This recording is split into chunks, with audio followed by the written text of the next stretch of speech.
suis Priscilla, je suis directrice du service client. Donc, certains parmi vous aujourd'hui me connaissent déjà puisqu'on a déjà échangé peut-être lors de déploiement ou de formation ou peut-être même à travers le support. Donc, l'idée aujourd'hui, ce webinaire, c'est pourquoi vos clients satisfaits vous quittent quand même. Donc, Coban, pour ceux qui ne nous connaissent pas, donc nous sommes un outil CRM, donc nous sommes 100% français. C'est un outil qui vous aide donc à structurer et à piloter votre activité commerciale et la relation client donc tout au long du cycle de vente. Donc, on va vous proposer le module vente, le module facturation, le module marketing, etc. Vraiment pour que vous ayez tout le cycle de vente avec vos clients. Donc, si vous êtes avec moi aujourd'hui, c'est sans doute parce que vous avez constaté que vous avez donc un SAV qui est rapide, qui est attentif. Vos clients sont sûrement contents. Et pourtant, ils partent quand même. Donc, dans ce cas-là, la question qu'on va se poser, c'est pas est-ce que le support fait bien son travail finalement, mais c'est plutôt quelle est l'expérience globale que vit votre client. Donc, le vrai problème aujourd'hui, parce que le vrai problème, c'est que les enjeux d'un SAV, ce n'est pas plus de se limiter finalement, de répondre ou de résoudre les incidents. Le client ne va pas juger une seule interaction avec vous, il va vraiment juger l'ensemble de son parcours. Donc, ce n'est pas un seul ticket qui va lui faire prendre sa décision finalement sur lequel il va vous juger. C'est vraiment l'ensemble de son parcours. Parce que si finalement le fond du problème n'est pas traité, le SAV, lui, ne fera toujours que compenser. Donc, au sommaire de ce webinaire, on va voir pourquoi les clients partent vraiment, pourquoi il faut mesurer le rôle du CSAT. Alors, pour ceux qui ne connaissent pas le CSAT, je vous l'expliquerai bien évidemment. L'analyse des tickets SAV, la boucle d'amélioration continue, comment mettre tout ça en place. Et bien évidemment, à la fin de ce webinaire, on mettra un temps pour vos questions-réponses. Alors, pourquoi nos clients partent alors qu'ils sont plus ou moins satisfaits? Donc, on a une vue d'ensemble. Donc, déjà, il faut savoir que votre client ne part jamais ou presque jamais, en tout cas, à cause d'un seul événement. Il va plutôt partir à force d'une accumulation de petites choses que lui a jugées importantes, forcément, et que nous, pour l'instant, on ne les a encore pas vues, on n'a pas analysé et du coup, il est trop tard. Et dans ce cas-là, votre client, il ne se plaint plus, simplement, il s'en va. Alors, il ne va pas partir fâché avec vous, il va simplement partir usé parce que il en a marre simplement. Donc, parmi les choses qui font partir nos clients, c'est les problèmes récurrents. Donc, souvent, on a la fréquence parce que un mail oublié, c'est pas grave, ça arrive. Un deuxième retard, bon là déjà ça agace, mais on va le tolérer, on va le comprendre. Si par contre chaque semaine il faut relancer, là ça devient insupportable. Et finalement, ce n'est pas la gravité qui fait partir votre client, mais c'est plutôt la répétition des problèmes. Parmi les problèmes récurrents, on a également le délai, parce qu'un problème bien résolu, mais résolu trop tard, ça reste quand même quelque chose qui est mal vécu par votre client. Et votre client, plus le délai s'allonge, plus finalement il va être frustré et il va avoir ce sentiment forcément d'incompétence, oui. Donc là, le problème va être réglé, mais la perception, elle restera négative. Et le fait d'avoir réglé votre problème ne modifiera pas donc la perception.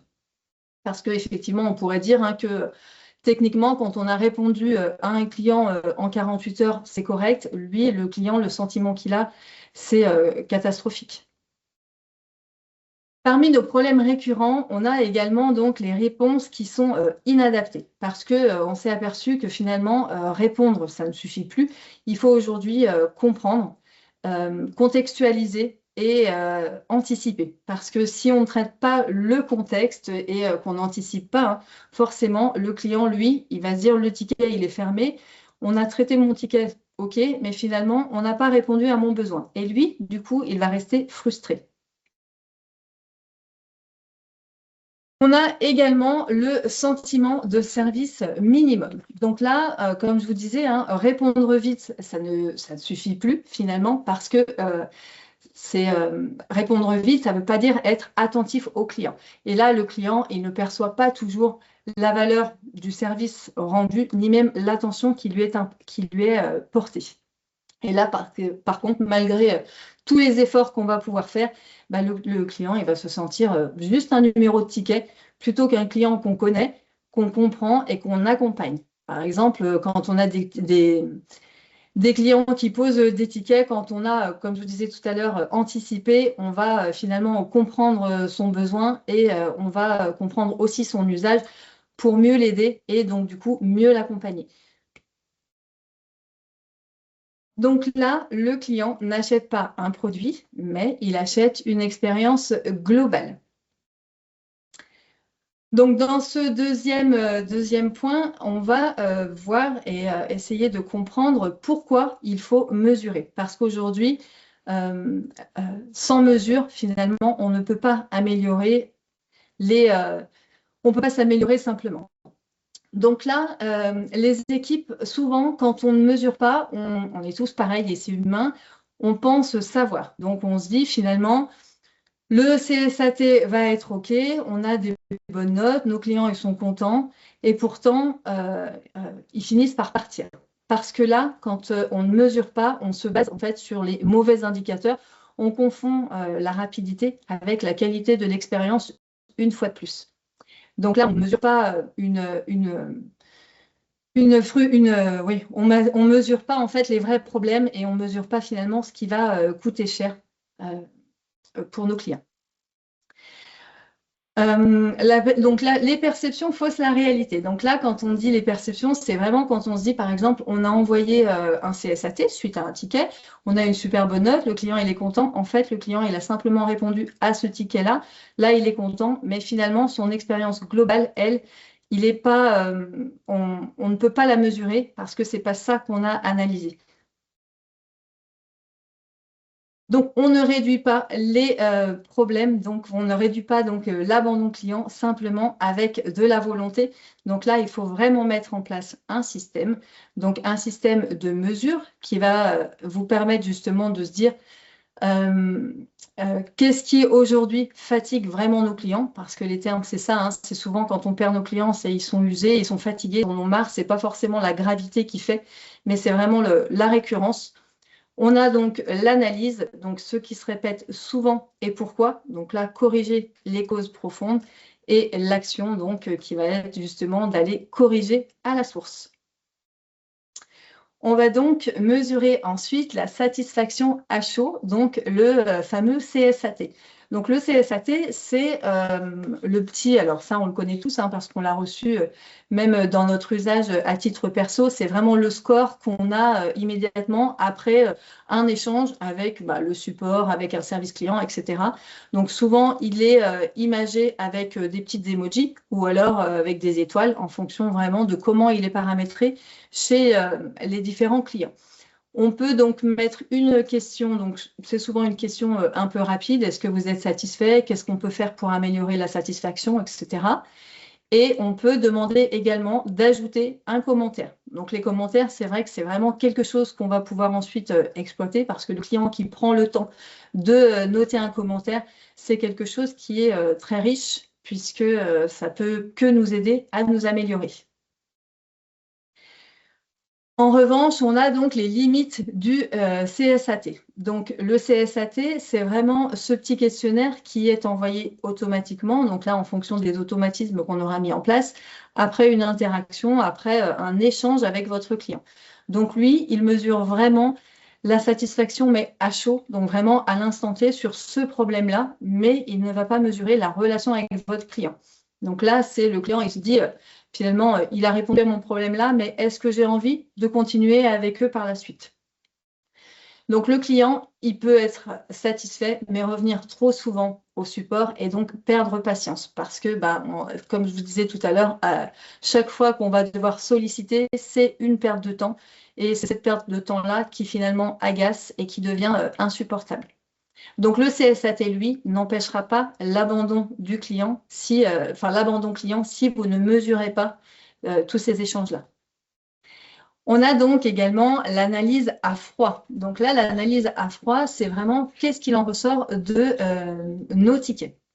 Donc, sur les tickets, donc si vous avez mis forcément des commentaires, etc., pour pouvoir avoir un échange avec votre client, donc là, il faut comprendre que le ticket, finalement, c'est là où vos clients parlent vraiment de ce qui coince. Donc là, pourquoi analyser les tickets SAV? Parce que justement, le SAV, c'est la meilleure vérité terrain, finalement, de ce qui va irriter vos clients et ce qui les bloque au quotidien. Donc chaque ticket, il faut plutôt le percevoir comme étant vraiment déjà un usage de votre outil. Et si la personne, elle prend le temps de signaler, c'est que vraiment, elle a envie d'avancer et elle a envie que ça fonctionne. Et les tickets récurrents, eux, révèlent par contre des problèmes de système parce que le ticket qui revient souvent, c'est finalement plus un problème du SAV, c'est plutôt un problème de fond, c'est plutôt un problème de produit. Donc là, vraiment, le SAV, lui, va capter tous les irritants de vos clients, donc vraiment les irritants réels. Il va être donc également ce qui va vous permettre de retrouver et d'identifier les signaux faibles, parce que c'est toujours pareil, si on ne va pas creuser un petit peu, on n'aura pas tous ces petits signaux-là qu'on n'aurait pas vus si on n'avait pas analysé. Et donc, la récurrence qui là vous révèle donc des vrais problèmes de fond. Alors, une fois qu'on a dit tout ça, c'est bien, mais comment l'analyser et comment justement le mettre en place? Donc là, on va pouvoir catégoriser les tickets selon vos besoins. Quel est le type de problème? Est-ce que c'était justement de l'installation, réglage, une panne? Quel est le moment également où ça arrive? Et classer un petit peu vos tickets. Parce que finalement, tant qu'on ne les classe pas, on voit qu'on a beaucoup de tickets, mais on ne sait pas trop à quoi ils sont liés. Ensuite, on va identifier les récurrences. Donc là, est-ce que c'est toujours les mêmes problèmes qui reviennent? Est-ce que c'est des fonctionnalités qui seraient peut-être incomprises? Ou est-ce que c'est peut-être parfois simplement un profil de client qui est en difficulté? Donc, ce qui revient souvent, c'est ce qui va vous permettre justement de vous améliorer parce que l'idée, c'est vraiment que ça vous fasse moins de tickets et que ça ne revienne plus. Et ensuite, mesurer donc la fréquence, le volume et l'impact. Par exemple, on va se dire combien de tickets on a eu sur ce sujet-là. Ça va vraiment vous permettre de prioriser en fonction de chaque besoin. Quelle est la fréquence et quel impact ça a vraiment pour le client, mais aussi pour votre équipe SAV. Donc là, on va classer, on va repérer vraiment toutes les récurrences, donc tout ce qui se répète, qui revient tout le temps, et surtout, on va ensuite prioriser donc par impact. Donc, notre fameuse boucle d'amélioration continue. Donc là, on va on va reprendre les différents points qu'on a vus jusqu'à présent. Donc, c'est vraiment, on va mesurer la satisfaction à chaud, donc juste après l'intervention. Donc ça, grâce à notre petit CSAT, donc au formulaire. Et là, on va vraiment mesurer donc la satisfaction, mais immédiate, mais pas encore l'expérience globale. Ensuite, on va donc analyser les tickets pour comprendre ce que demandent vraiment les clients. Donc là, c'est vraiment le contenu des demandes, les mots qui ont été utilisés, le contexte, les moments clés, etc. On va identifier les récurrences. Donc là, c'est vraiment quels sont les problèmes qui sont répétés, les fonctionnalités éventuellement qui auraient été incomprises ou peut-être simplement des étapes critiques. Ça peut être l'installation, si vous vendez des machines, ça peut être justement la mise en service. Donc, tout ce qui se répète, il y a forcément quelque chose à faire derrière. Et ensuite, on va prioriser. Donc là, comme dit précédemment, on va vraiment, selon l'impact du client, on va voir quel est le temps perdu côté client, quelle est éventuellement la frustration générée et également donc quel est le risque à ce qu'on perde nos clients, donc quel est le risque de churn. Donc, ça, c'est vraiment des termes qui sont employés sur la satisfaction client. Donc, le churn, c'est vraiment le taux de clients qui vous quittent sur une période donnée. Et donc ensuite, on va corriger. Donc là, pour corriger, on va corriger à la source, mais pas au SAV, puisque le problème, c'est pas forcément le SAV, c'est souvent le produit ou alors le process. Peut-être que c'est un manque de documentation, de formation, ou peut-être même encore en amont, hein, simplement l'onboarding. Et ensuite, on va mesurer pour valider et donc pour vérifier donc, ce qu'on a mis en place, ça fonctionne vraiment. Donc là, c'est vraiment de vérifier si on a une baisse des tickets récurrents, si l'impact sur la fidélité aussi, donc notre fameux taux de churn, parce que si on ne remesure pas après avoir mis tout ça en place, on ne sait pas vraiment si ça a marché ou pas. Donc là, on mesure à chaud, on lit nos tickets, vraiment pour comprendre ce qui s'est passé. On repère aussi hein, ce qui revient. On va donc prioriser par impact. On va corriger à la source et ensuite, donc, on va vérifier que ce qu'on a mis en place, ça marche vraiment. Donc, une fois qu'on a dit tout ça, c'est bien, mais comment on va mettre en place le système? Donc, pour mettre en place le système, on a la mise en place du CSAT. Donc là, c'est vraiment comme on a vu dans les slides avant, hein, la question simple. Donc, la mise en place du CSAT, c'est vraiment ce petit formulaire que vous pouvez vous paramétrer vraiment comme vous le souhaitez, avec la question simple, une automatisation à la clôture d'un ticket, par exemple, ou à la fin d'un échange. Et surtout, derrière, on va faire un suivi dans le temps pour voir quels sont les retours qu'on a par rapport à ce CSAT. Ensuite, on a donc l'analyse à froid. Donc là, c'est vraiment classer les tickets hein, par type de problème, mesurer ce qui revient donc le plus souvent, donc la fréquence et le volume également, et évaluer, donc mesurer l'impact pour le client et pour le SAV. Donc là, on mesure, donc on va définir les indicateurs, donc la mise en place de KPI, hein, tous les indicateurs que vous souhaitez suivre qui vont vous permettre justement de vérifier que ça a fonctionné et justement suivre les problèmes récurrents qu'on aura ensuite dans le temps parce que bah, si on ne mesure pas, comme je vous disais, on ne peut pas s'améliorer. Ensuite, on va agir. Donc là, c'est quand on dit d'agir, c'est vraiment, on va le faire en collaboration, donc en interne, on va mettre autour d'une table, par exemple, le SAV, le produit, et puis lancer donc des actions ciblées pour voir qu'est-ce qu'on peut faire pour justement traiter les causes et éviter que les problèmes reviennent. Et donc s'améliorer pour mesurer le progrès. Donc là, on mesure l'effet des actions, de tout ce qu'on a mis en place. On vérifie la baisse des tickets récurrents. On ajuste, on améliore et surtout, on recommence. Donc, c'est ça qu'on appelle la boucle d'amélioration continue parce que finalement, bah, comme là, c'est vraiment marqué itérer à l'infini. On n'est jamais tranquille finalement, il faut toujours continuer, suivre nos clients, vérifier parce que bah, l'évolution, ça peut changer d'un moment à un autre et parfois, c'est des petites choses qui vont faire basculer les choses. Donc là, on mesure vraiment à chaud, on analyse à froid, donc vraiment, on catégorise tout ça, hein, ça va être... On va agir donc collectivement, vraiment avec toutes les personnes qui peuvent faire en sorte qu'on s'améliore. On mesure donc l'impact et surtout, bah, on recommence et on continue jusqu'à la satisfaction, on va dire, de nos clients pour les garder le plus longtemps possible.